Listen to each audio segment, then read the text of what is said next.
Welcome to Kenton's videos. Enjoy the video. In this video, I will show you how to make apple pie without butter. We'll start by exploring fantastic alternatives for a flaky, tender crust. Instead of butter, consider using vegetable oil, shortening, or even lard for richness.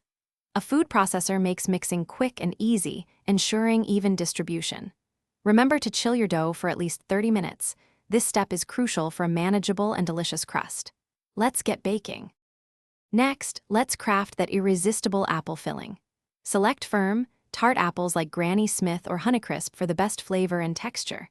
Combine your sliced apples with sugar, warm spices like cinnamon, and a thickener. A single tablespoon of cornstarch or all-purpose flour will prevent a watery filling, ensuring a perfect consistency.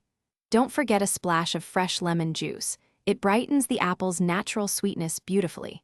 This filling will be the heart of your pie. Now it's time to assemble your masterpiece.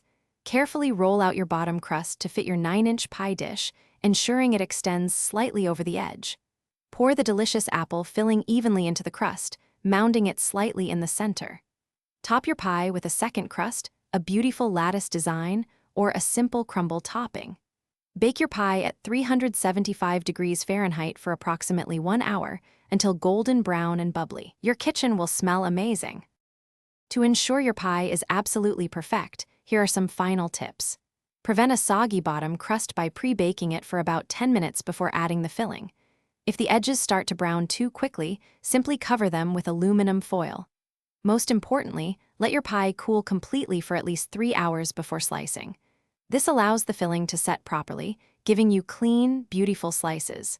Enjoy your homemade, butter-free apple pie. Thanks for watching. Consider subscribing if we helped you.